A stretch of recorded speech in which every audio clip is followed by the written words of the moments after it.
Ya, selamat pagi anak-anak Bapak semuanya. Ya, belum semangat. Selamat pagi anak-anak Bapak semuanya. Sudah sarapan hari ini? Belum. Belum, besok sarapan dulu ya, supaya belajarnya tetap semangat. Ya, oke. Sebelum kita memulai pelajaran hari ini, seperti biasa kita berdoa menurut ajaran dan kepercayaan kita masing-masing. Hari ini Bapak yang memimpin doa. Kita doa dalam hati. Bisa? Ya, sebelum belajar, marilah kita berdoa menurut ajaran dan kepercayaan kita pada hari ini. Doa dimulai.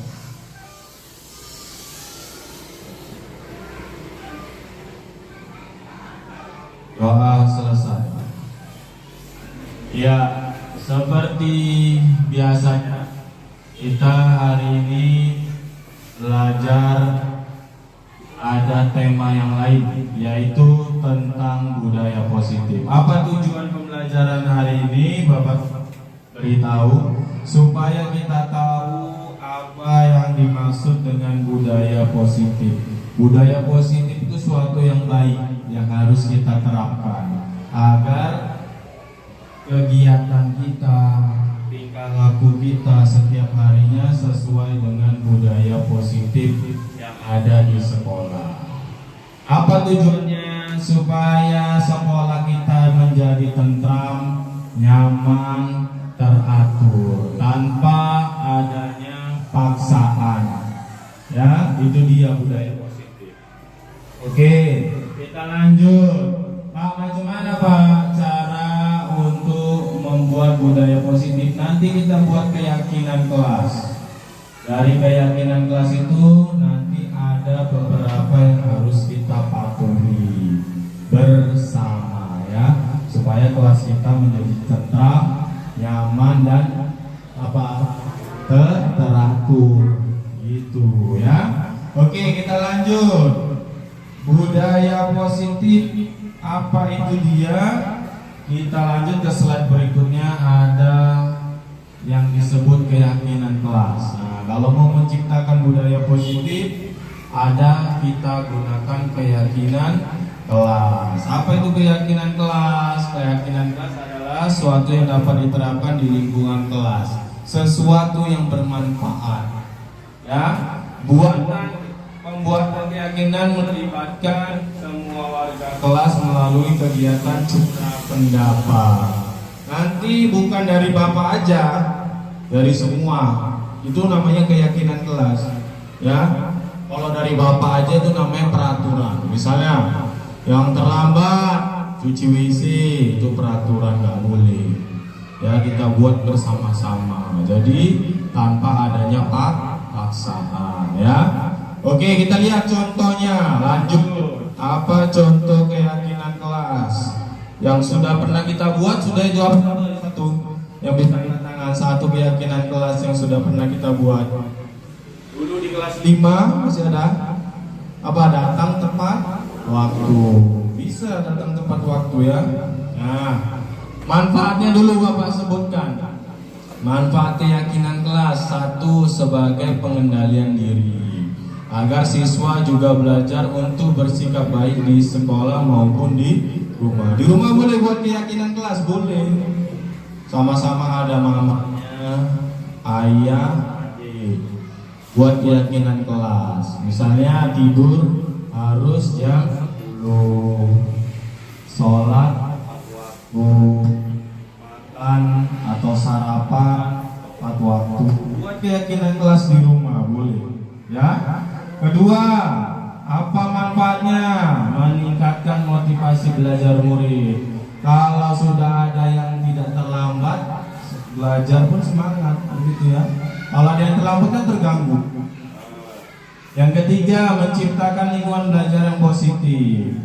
Kalau sudah semuanya teratur, pakai atribut, bawa bukunya juga tidak ada yang ketinggalan, lingkungan belajar menjadi positif. Yang keempat, meningkatkan kerjasama, gotong royong murid. Sama-sama kita buat peraturan. Berarti yang menjalankan siapa? Yang menjalankan siapa? Iya, kita semua murid, Bapak juga ya. Oke, inilah dia contoh keyakinan kelas. Coba siapa? Najwa, apa di situ yang ada keyakinan kelas yang bisa kamu temukan? Guru tidak berkata kotor, budaya. Ya aja dulu, hormati guru, tidak berkata kotor, mencintai budaya. Coba Salsabila apa lagi? Tolong, toleransi, saling menyayangi. Iya, toleransi, saling menolong, dan saling menyayangi. Boleh keyakinan kelas ini kita buat di kelas kita? Boleh. Tapi cocok nggak sama kita? Nanti kita harus buat sendiri. Ini contohnya. Contoh, kita buat sendiri boleh seperti itu? Boleh. Ada hal yang lain? Boleh nanti masukkan hal yang lain. Ada tidak terlambat? Ada kan? Masukkan nanti. Tidak terlambat atau bahasanya datang tepat waktu. Bisa? Oke. Kita coba buat keyakinan kelas supaya tadi manfaatnya kelas kita menjadi kondusif, aman, tentram ya. Kita buat pakai kertas post-it ya, post-it. Nanti Bapak bagi satu-satu. Apa yang menurutmu bisa dibuat di kelas kita? Ya, keyakinan kelas yang baik buatlah seperti itu. Coba yang nggak ada catat. Ya satu aja, satu keyakinan kelas, satu orang satu keyakinan kelas. Boleh ditulis lagi Pak itu Pak? Boleh. Tapi cocokkan dengan kelas kita. Misalnya cocok dengan kelas kita apa? Saling menyayangi boleh. Ya. Yang nggak ada apa? Datang tepat waktu boleh. Bisa? Apalagi? Buang sampah pada tempatnya boleh? Boleh. Apalagi memakan atribut lengkap boleh. Bisa? Bisa. Kalau bisa kita buat nanti langsung tempelkan di sini. Apa-apa aja. Mana keyakinan kelas yang paling banyak nanti kita pilih untuk keyakinan kelas kita. Bisa ya? Bisa? Bisa. Tapi sebelum itu coba kita nyanyi dulu ya, nggak semangat. Ya, kita nyanyi dulu. Oke semuanya siap? Nyanyi apa judulnya? Selamat pagi semua ya. Dengan suara yang kuat, nyaring dan semangat. Apa kabar muridku semua? Baik. Apa kabar guruku hari ini? Baik. Apa kabar muridku? Apa kabar guruku? Apa kabar semua hari ini? Baik, sehat, semangat, luar biasa. Kurang yuk. Ya gitulah semangat. Ya, udah ngantuk, ada yang nggak sarapan tadi jadi. Oke, Bapak bagi ya. Isi satu kertas ini satu keyakinan kelas yang baik untuk kelas kita.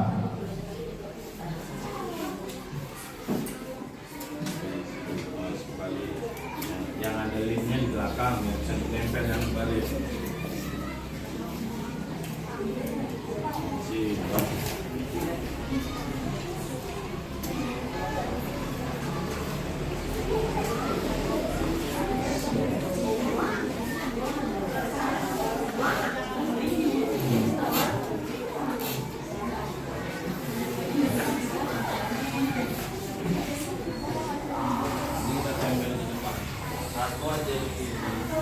Buat sendiri mungkin ya.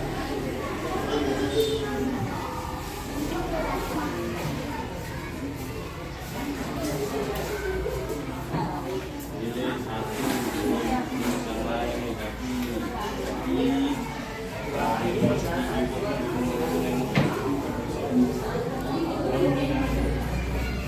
ya, oke, buat waktu 2 menit aja. 2 menit buat keyakinan kelas.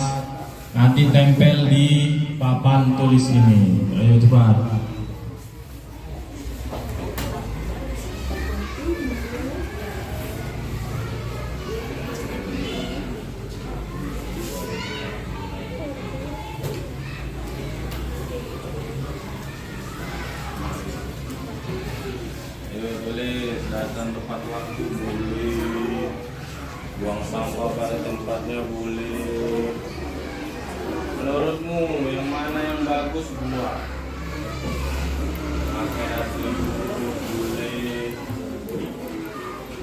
ya keyakinan kelas kita.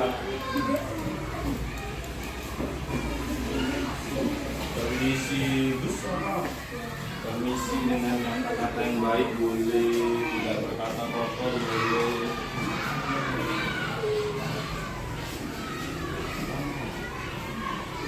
Yang paling banyak nanti itu kita buat keyakinan kelas. Ya, yang sudah siap boleh tempel ke depan. Apa tadi? Apa maju? Tempel di mana aja? Ayo.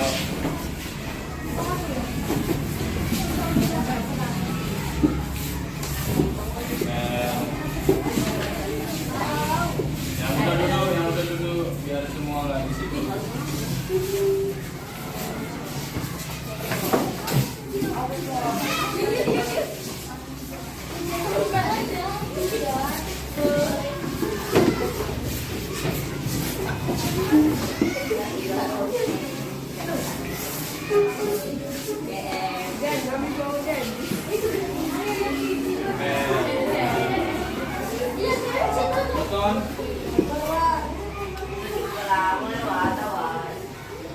Memakai kos kaki, tali pinggang,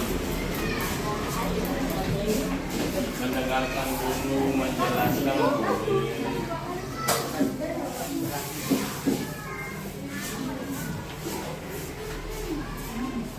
ya.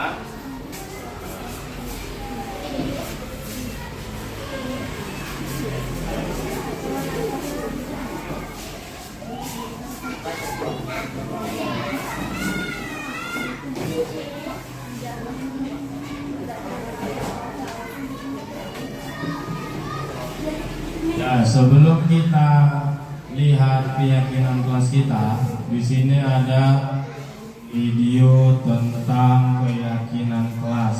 Ya, nanti kita lihat bersama apa yang dilakukan oleh anak-anak tersebut.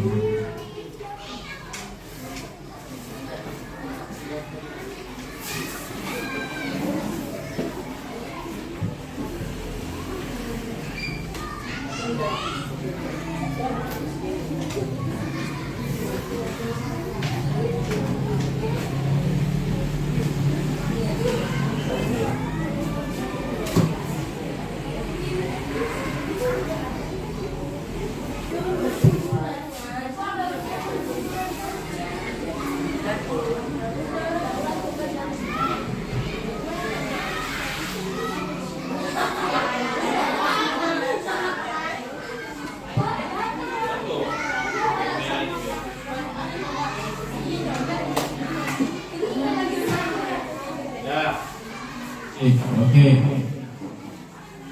Lalu tempel nanti. Udah. Inilah keyakinan kelas yang sama-sama kamu buat untuk kelas kita. Nanti kita pilih dari sini keyakinan kelas mana yang cocok untuk kelas kita atau kita terapkan di kelas kita. Bapak minta Najwa dulu, Najwa.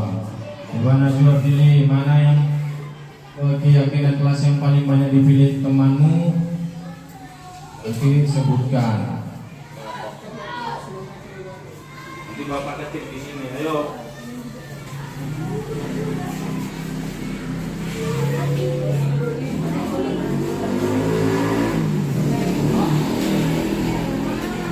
Ayo, apa di situ? Coba sebut dua. Datang tepat waktu. Oh, datang tepat waktu. Terus. Tidak boleh berkata kotor. Tidak boleh berkata kotor. Saling menolong. Yang paling banyak dipilih ya, yang sama, saling menolong semua. Tidak boleh saling membuli. Tidak boleh membuli. Toleransi. Iya betul, toleransi. Memakai atribut dengan lengkap. Kopi cukup ini. Atribut lengkap. Berapa? 1, 2, 3, 4, 5, 6. Ada lagi? Membuang sampah pada tempatnya. Membuang sampah.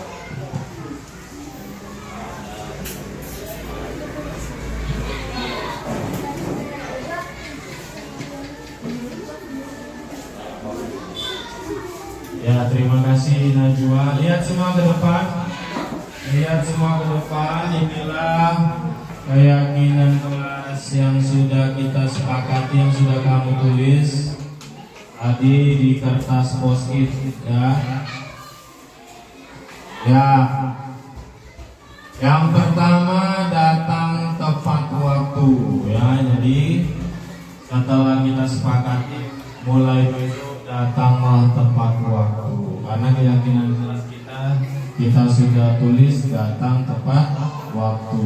Yang kedua, tidak boleh berkata kotor ya. Yang ketiga, saling menolong. Yang keempat, tidak boleh membuli. Yang kelima, toleransi. Yang keenam, memakai atribut lengkap. Yang ketujuh, membuang sampah pada tempatnya ya. Sepakat semuanya? Suaranya sepakat semuanya? Nah, oke, kalau sepakat tulis di kertasmu untuk ditempel di rumahmu ya.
Apa ini? Apa yang terjadi?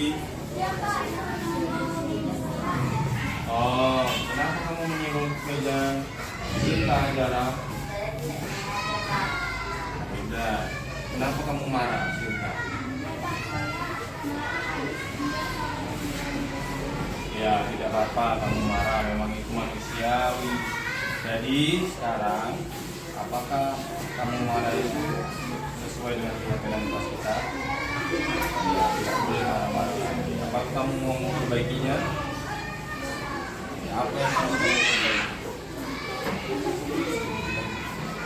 Kamu tidak akan marah kepada? Ya, karena ini tidak sengaja ya. Coba, mau kalian bersalaman jarang? Nah, duduk kembali, kerjakan lagi.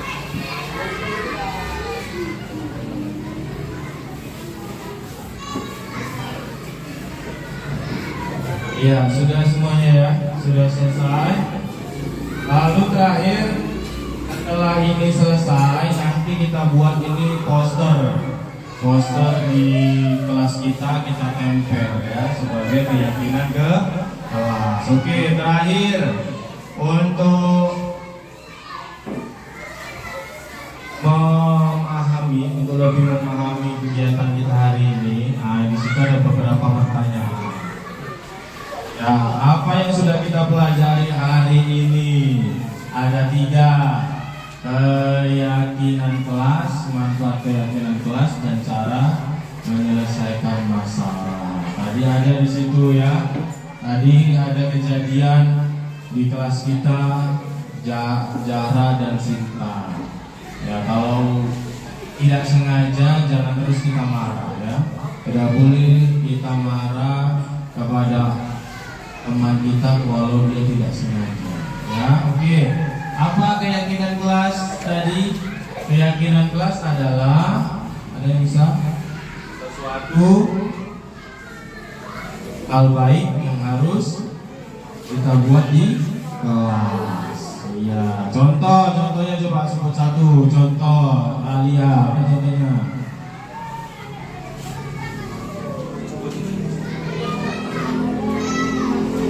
Iya, datang tepat waktu. Boleh datang tepat waktu buat keyakinan kelas? Boleh. Oke. Apa manfaat keyakinan kelas kita? Ya, satu orang tadi. Ayo, Sultan, apa manfaatnya Sultan? Kelas menjadi apa tadi?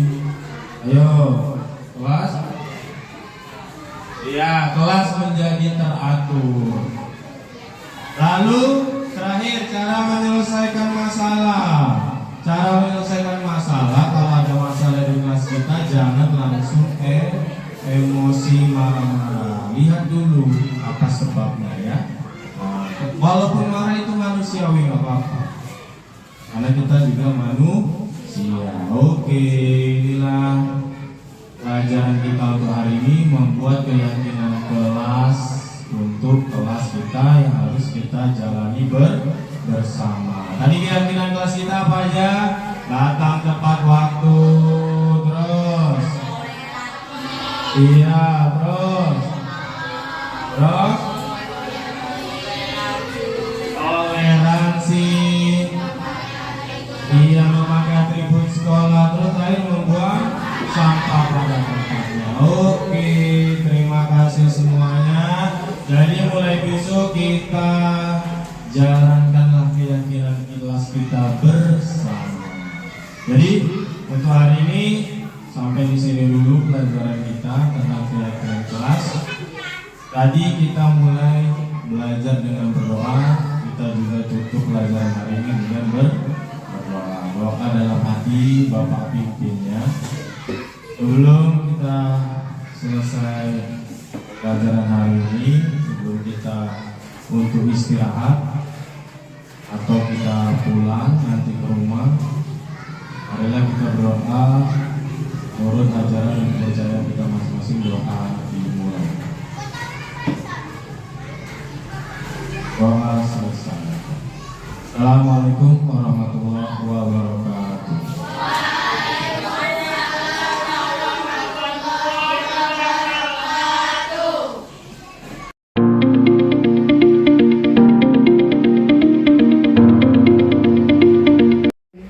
Assalamualaikum warahmatullahi wabarakatuh.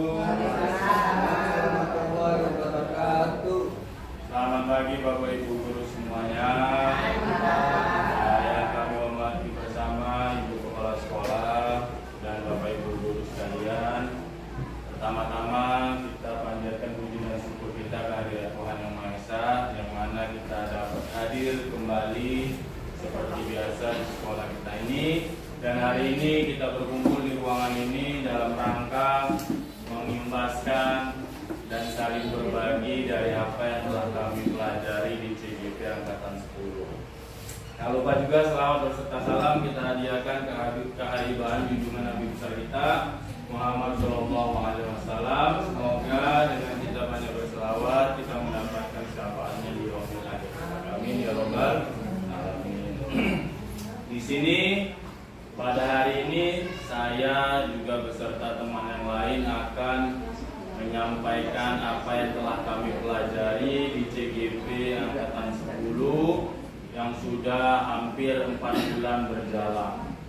Di sini nanti akan kami tampilkan dari mulai modul 1. Modul 1 itu nanti ada 4 materi yang akan dibahas dan nantinya akan kami sampaikan satu persatu. Mudah-mudahan apa yang kami sampaikan dapat bermanfaat. Ya, untuk lebih membuat kita semangat, ya inilah untuk kami. Ya, di Loka Karya ke-1 ada Pak Indra, ada Pak Orman, Pak Khairul, dan saya sendiri. Ya, di situ ada profil pelajar Pancasila. Coba nanti kita sama-sama melihat profil pelajar Pancasila itu apa-apa saja melalui lagu. Ya Bapak Ibu, kita coba walaupun nggak ada gambarnya.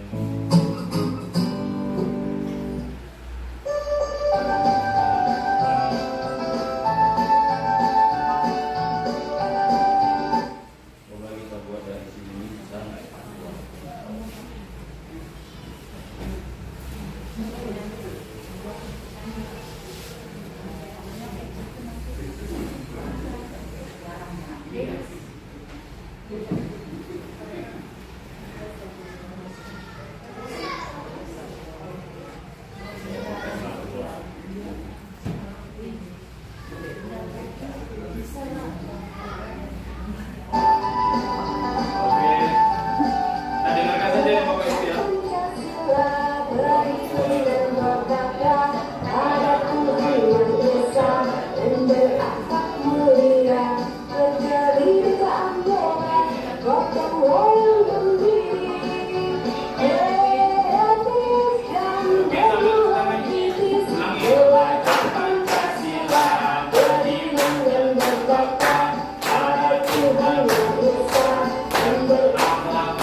Berarti ada tujuan yang harus kita capai untuk di kurikulum Merdeka Belajar ini, juga di Merdeka Mengajar, untuk menciptakan profil pelajar Pancasila. Ada beriman dan bertakwa kepada Tuhan Yang Maha Esa, berkebinekaan global, kreatif, bernalar kritis, gotong royong dan mandiri.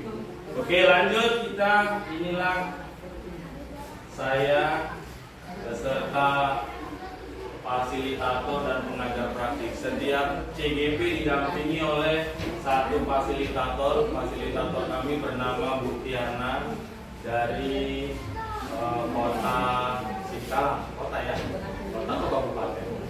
Lalu ada pengajar praktik kami Ibu Deborah dari Kepala Sekolah Medan Perpisahan ya. Itu kami didampingi selalu setiap dalam menyelesaikan materi, juga pendampingan individu ke sekolah. Lanjut.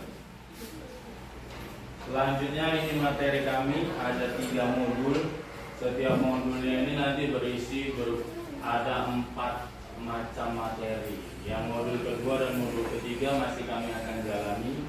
Modul 1 sudah kami pelajari. Di modul 1 inilah isi materinya: filosofi pendidikan Ki Hajar Dewantara, nilai dan peran guru penggerak, visi guru penggerak, dan budaya positif. Pertama, paradigma dari Bapak Ki Hajar Dewantara yang sudah lama kita tinggalkan, dari kurikulum CBSA, kurikulum KTSP, kurikulum 13 sampai kurikulum Merdeka ini diawali dari Bapak Ki Hajar Dewantara, tapi penerapannya lebih banyak di kurikulum Merdeka. Kita kenal dulu, Ki Hajar Dewantara adalah Bapak pendidikan kita. Dia lahir tanggal 2 Mei 1889 di Yogyakarta. Makanya tanggal 2 Mei disebut sebagai hari pendidikan kita. Dia wafat pada tanggal 26 April 1959 di Yogyakarta. Salah satu prakarsa beliau yang sampai sekarang masih kita kenal adalah dia mendirikan sekolah taman siswa yang merupakan tolak ukur kita, yang merubah pendidikan kita sekarang dari pendidikan yang dulu zaman kolonial hanya dibuat untuk rakyat-rakyat tertentu, tapi tidak hadirnya taman siswa, semua rakyat bisa bersekolah hingga sampai sekarang. Ya, lanjut pandangan Ki Hajar Dewantara tentang pendidikan. Di sini ada filosofis pendidikan menurut Ki Hajar Dewantara. Pendidikan adalah memberi tuntunan serta memfasilitasi individu untuk dapat mengembangkan segala kekuatan kodrat yang dimilikinya seperti kecerdasan intelektual, emosional, sosial, moral, spiritual agar ia mampu mencapai keselamatan dan kebahagiaan yang bermanfaat bagi dirinya dan lingkungannya. Kalau dilihat dari arti yang dipaparkan oleh Ki Hajar Dewantara, guru ini haruslah memiliki banyak talenta, terus belajar ya. Harusnya kita menuntun anak menumbuhkan kodratnya. Kodratnya itu sesuaikan. Kalau anak yang buat kebutuhannya di olahraga, ya kita tuntun ke sana. Kalau anak yang mahir dalam matematika, kita tuntun ke sana. Tidak bisa kita menuntut anak untuk bisa semua seperti kita juga ya. Lanjut, ada juga di sini jargon yang paling terkenal dari Ki Hajar Dewantara, Ingarsa Sungkalada, di depan guru itu sebagai contoh. Ingmadia Mangunkarsa, di tengah guru untuk membangun semangat. Dan Tuturi Handayani, di belakang guru memberi semangat dan dorongan. Ya, di depan kita sebagai contoh, di tengah kita memberi semangat, dan di belakang kita harus tetap mendorong siswa. Lanjut, itulah dia pandangan Ki Hajar Dewantara tentang pendidikan. Di sini materi kedua, ada nilai dan peran guru penggerak. Ini yang dituntut dari program CTP yang dari gelombang pertama hingga gelombang 10 tidak ada perubahan.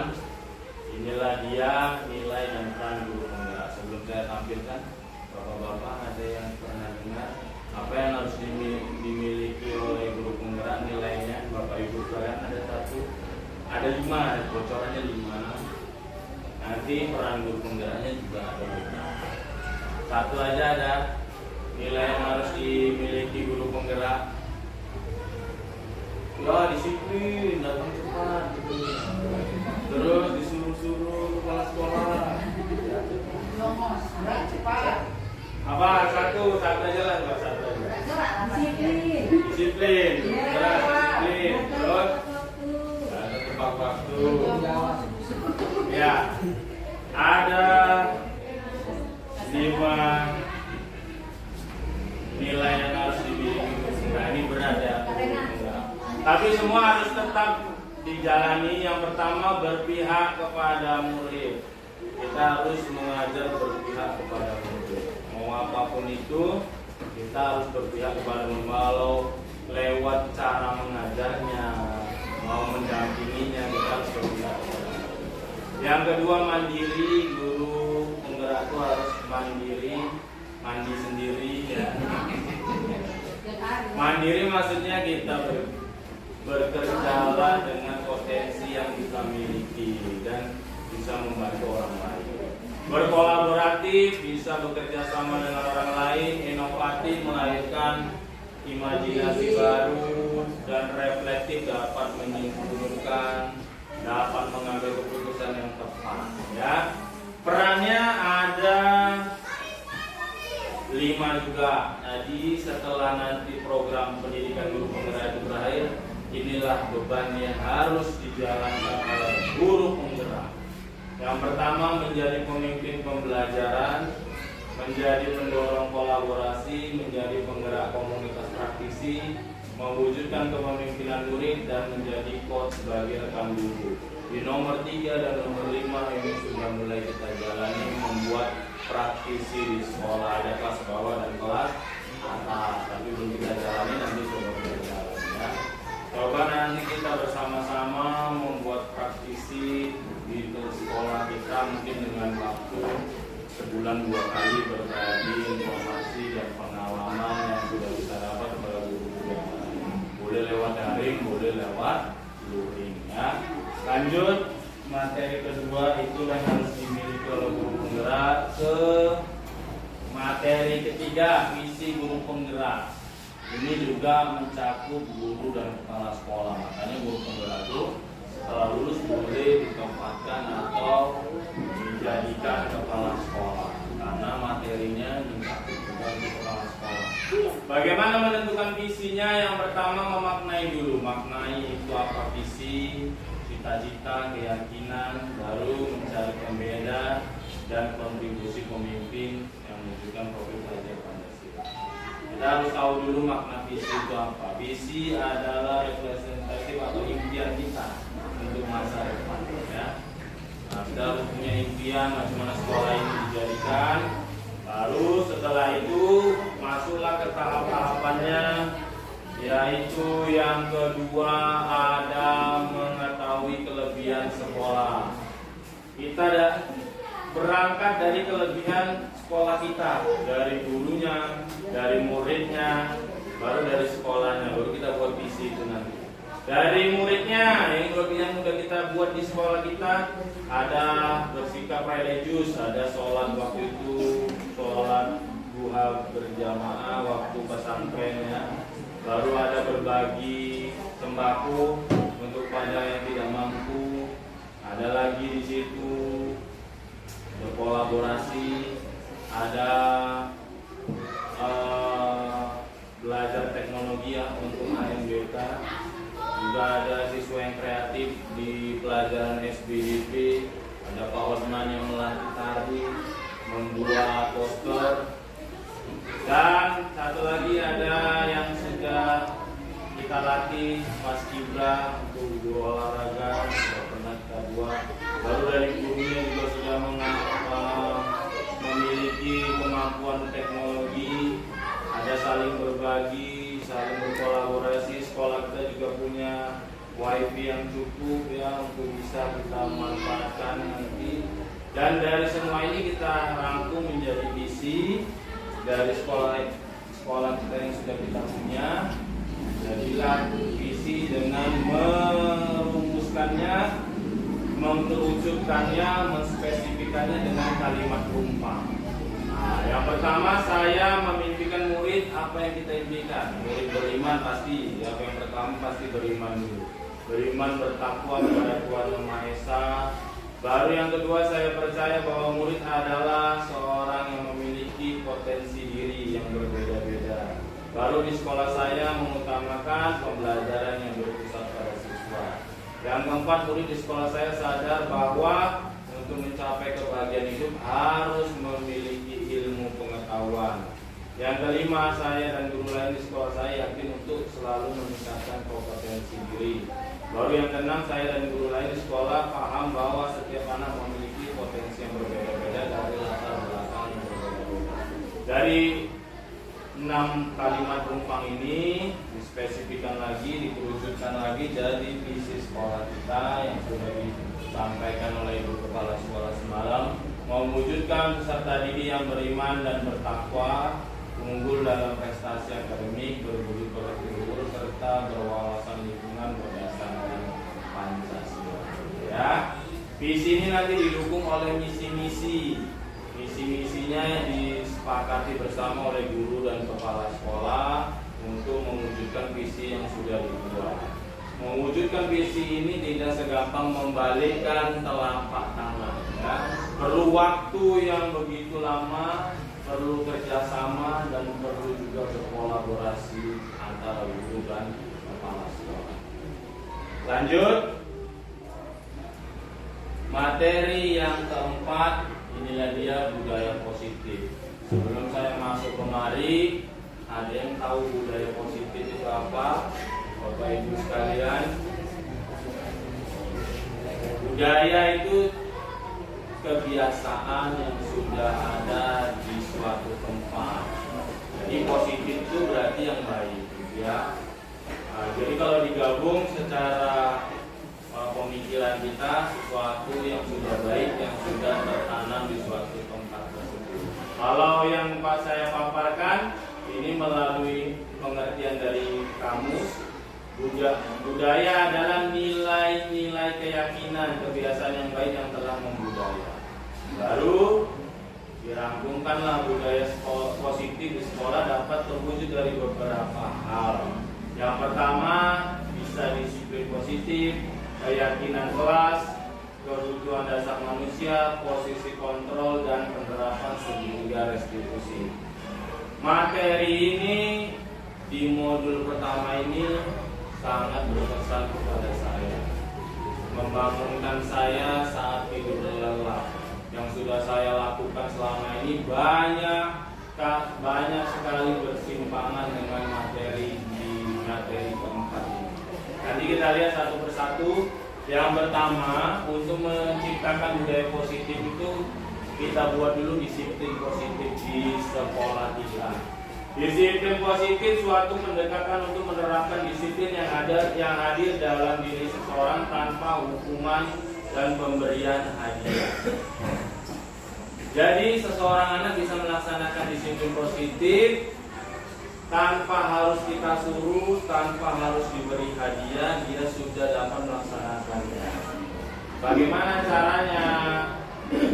Dibuatlah nanti keyakinan kelas yang ada di akhir materi ini, baru didampingilah dengan ketauladanan gurunya.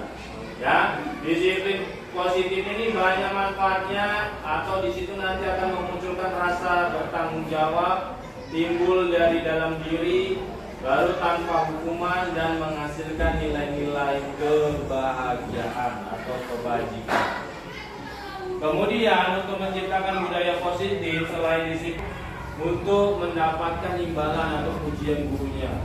Lalu yang terakhir, ada yang hadir di sekolah itu tepat waktu untuk menjadi orang yang mereka inginkan, atau bisa jadi contoh orang lain. Jadi menurut Bapak Ibu, mana yang lebih bagus? Yang pertama, kedua, atau ketiga itu? Iya, tiga. Mau kasih apa ini saya? Nanti ya. Oke, lanjut. Jadi seperti itulah kita tanamkan motivasi perilaku dulu kepada anak-anak ini. Nah, supaya tercipta budaya positif di kelas kita atau di sekolah kita. Tanamkan dalam dirinya bahwasannya mereka melakukan kedisiplinan itu supaya hadir dari dalam dirinya. Kemudian untuk menciptakan budaya positif di sekolah atau di kelas kita tadi, selain menciptakan disiplin positif, baru memaknai tadi kebutuhan manusia, terakhir ini ada posisi kontrol. Supaya budaya positif yang di sekolah kita atau kelas kita berjalan dengan baik, kita harus mengetahui ada 5 posisi kontrol. Nah, ini yang membuat saya melek dari tidur lelap. Ada 5 posisi ini yang sudah saya pelajari dan saya ternyata masih ada di posisi 1 dan 2. Satu-satu kita bahas. Posisi kontrol itu ada 5: penghukum, pembuat rasa bersalah, teman, pemantau, dan manajer. Di situ dijelaskan secara ringkas, posisi manajer merupakan posisi kontrol terbaik. Ya, harusnya nanti ada videonya ini. Coba kita coba videonya. Bisa ya, Bapak Ibu sekalian, ini ada video tentang 5 posisi kontrol yang bisa menjadi referensi untuk kita menerapkannya di sekolah kita.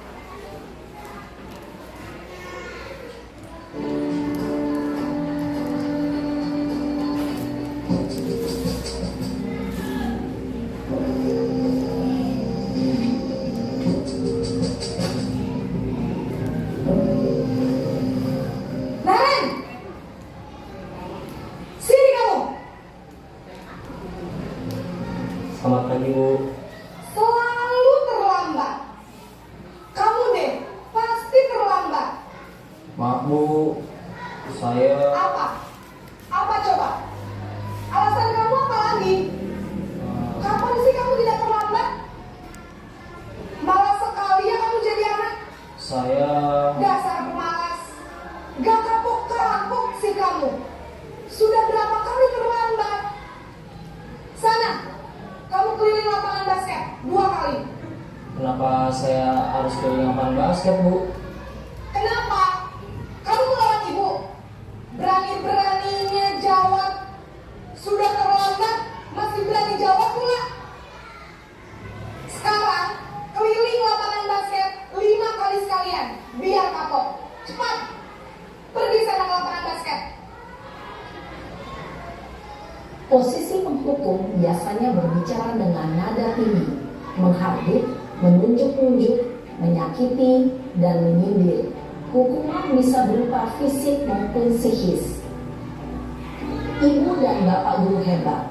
Dampak yang terjadi pada murid ketika guru berada pada posisi penghukum adalah murid cenderung akan memberontak, bahkan menyimpan dendam.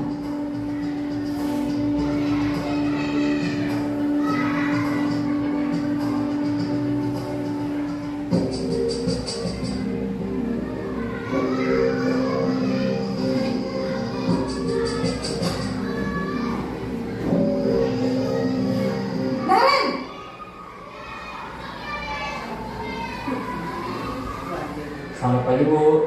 Naren, kamu kenapa terlambat lagi, nak?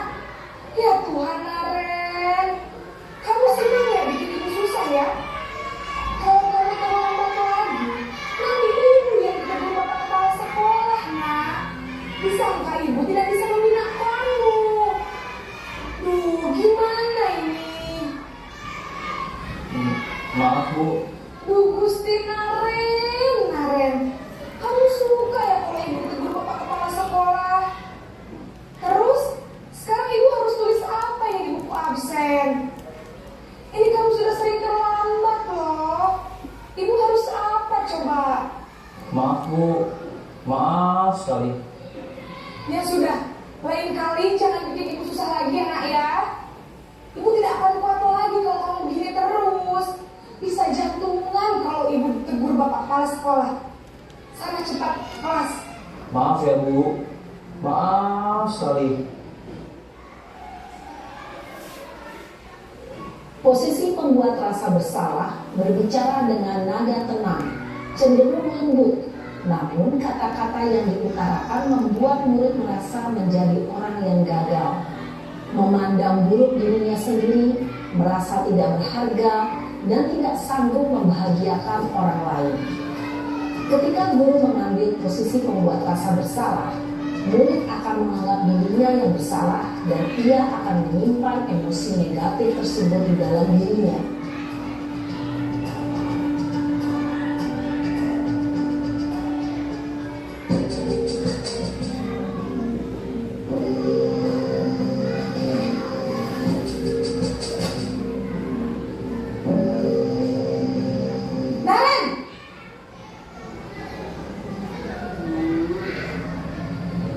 Selamat pagi, Bu.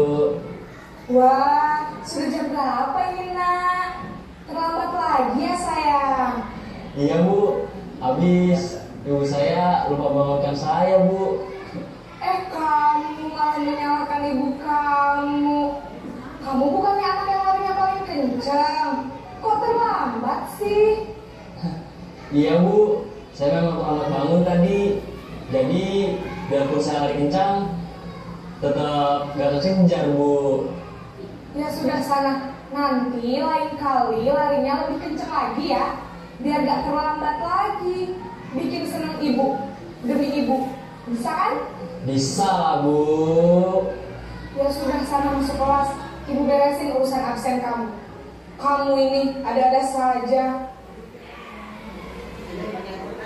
Dalam posisi teman, guru berbicara dengan nada suara ramah, akrab, cenderung bersinggah gurau untuk menjaga suasana tetap santai. Murid akan merasa senang, aman, dan akrab dengan guru. Identitas yang tercipta adalah identitas sukses atau berhasil. Namun, perlu diingat, karena ini masih dorongan eksternal, maka ada faktor ketergantungan dari murid kepada orang tertentu. Di sini, guru absennya, sehingga di lain waktu, murid bisa berperilaku baik, namun hanya kepada orang-orang tertentu saja.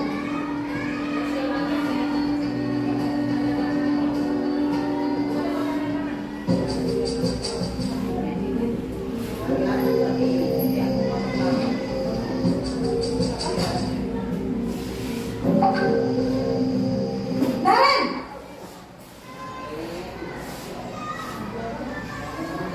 Selamat pagi, Bu. Naren, apa peraturan sekolah kita tentang jam berapa kita harus masuk sekolah, nak? Kita harus di sekolah jam 7 Bu. Iya betul, sekarang sudah jam 7.20. Naren sudah tahu konsekuensinya jika terlambat hadir. Paham Bu, saya harus tinggal kelas pas jam istirahat selama 20 menit. Iya benar, konsekuensinya demikian. Jadi nanti jam 9.30 pas istirahat, kamu harus tinggal di kelas, kerjakan tugas tambahan untuk ketertinggalan kamu, ya? Baik Bu.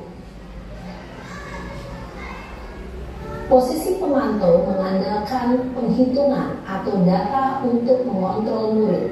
Guru mengarahkan murid berdasarkan peraturan dan konsekuensi.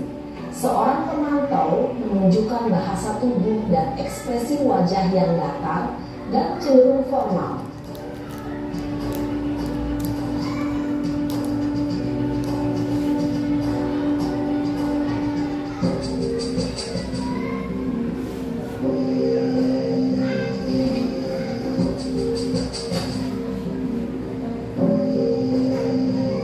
Naren!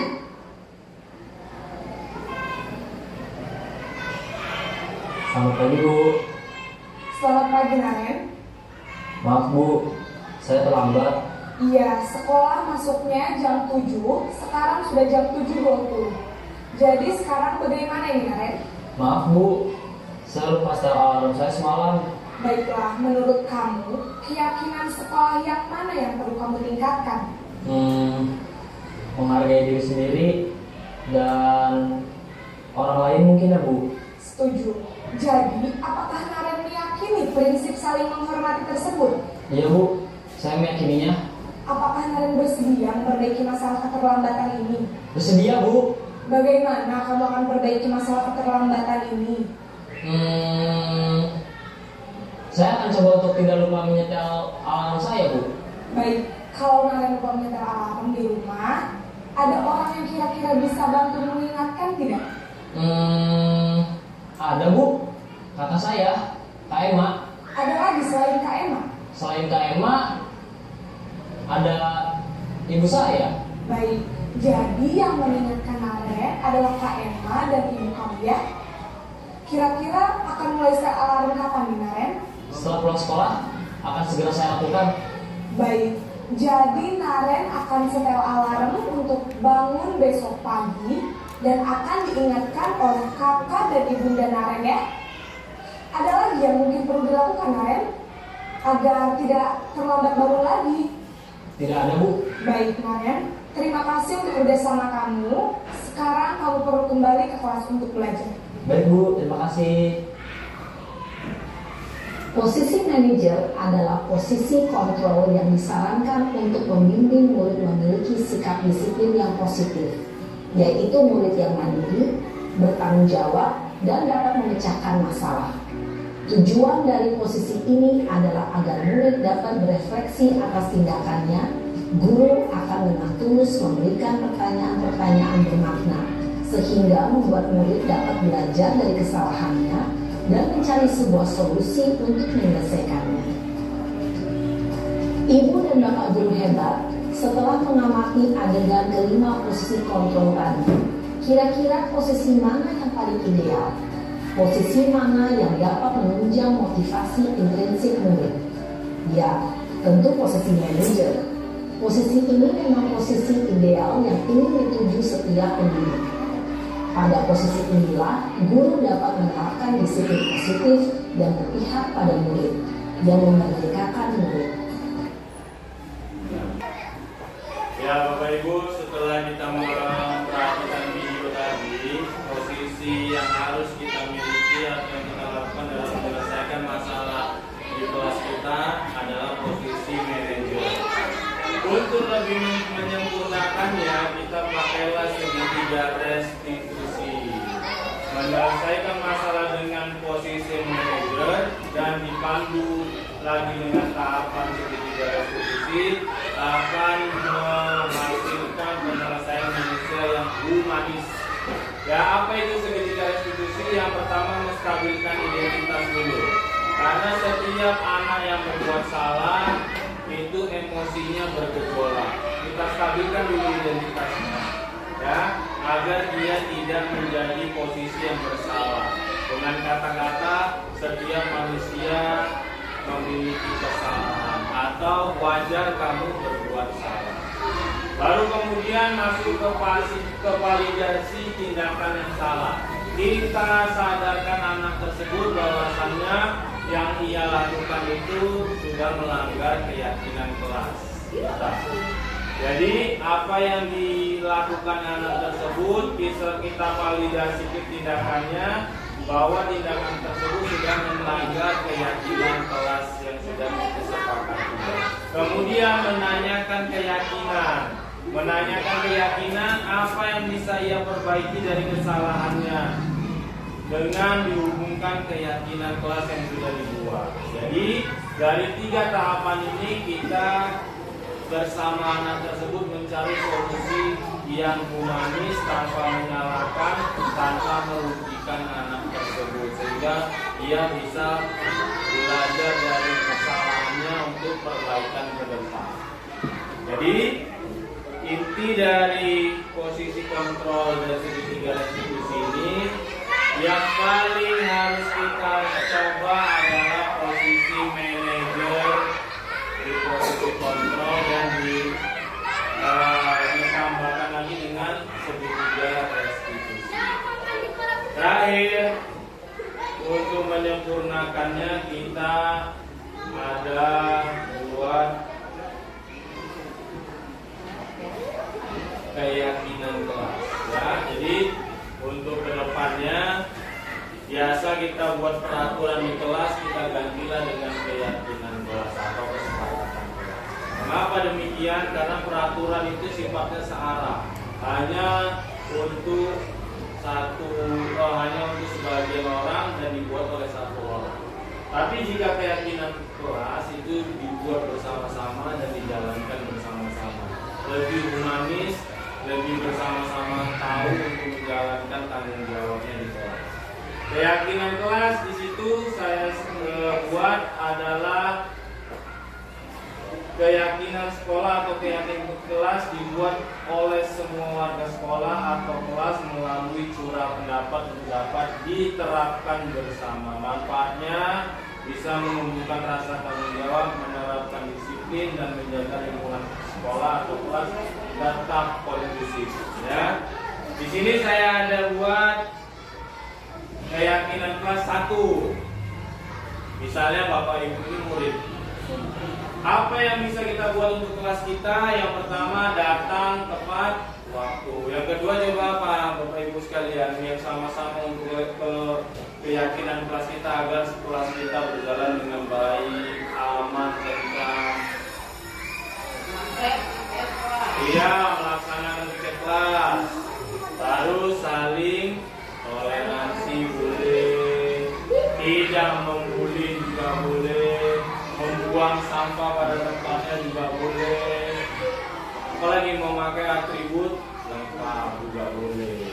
Biasa datang tepat waktu ini letaknya di posisi awal supaya berjalan pembelajaran itu tidak terganggu. Jadi peraturan atau keyakinan kelas pertama itu datang tepat waktu supaya bisa pembelajaran itu tidak terganggu. Ya.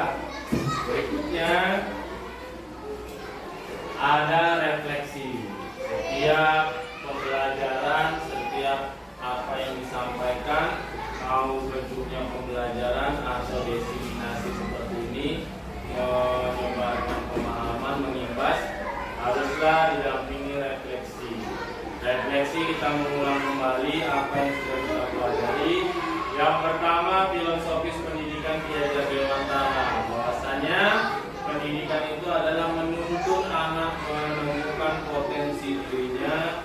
Kalau ditambah lagi di modul itu sesuai kodrat alam dan zamannya. Kodrat alam itu sesuai anaknya, dia memiliki kemampuan apa, tuntun ke situ. Dan sesuai kodrat zaman. Zamannya seperti apa? Kalau zaman sekarang zaman IT, teknologi, tuntun dengan teknologi.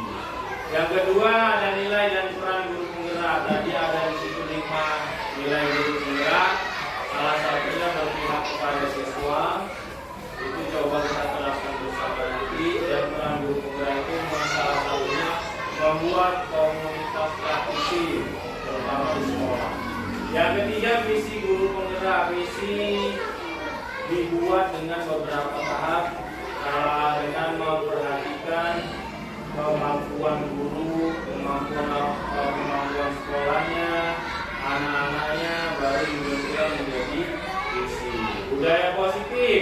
Budaya positif itu tercipta dari adanya disiplin positif di sekolah atau kelas, adanya keyakinan, baru di situ adanya penerapan posisi kontrol manajer yang dipadukan dengan tahapan segitiga restitusi. Itu yang paling penting ya Bu, yang selama ini juga saya rasakan, bahwasanya penerapan posisi kontrol itu coba kita ubah menjadi manajer. Jadi kalau ada videonya kita lihat, posisi manajer itu tidak menyalahkan tapi berdiskusi kepada anak itu untuk menemukan jawaban bersama-sama untuk memperbaiki kesalahannya bersama supaya anak tersebut tidak dikucilkan atau bahasanya menyepakati atau menghasilkan kesepakatan yang humanis dalam manusiawi. Mungkin inilah yang Bapak Ibu, sebelum kita tutup presentasi pada hari ini, mari coba kita untuk merilekskan diri, berdiri, mohon berdiri semuanya. Kita sama-sama bergerak, merilekskan otot-otot dan kita yang bawah.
Inilah yang bisa saya sampaikan untuk mendefinisikan atau berbagi materi pelajaran kami di guru penggerak di modul pertama. Jika nanti ada pertanyaan atau ada yang kurang jelas atau kurang kompleks dari penjelasan saya mohon maaf. Dan saya akhiri, wabillahi taufiq wal hidayah. Assalamualaikum.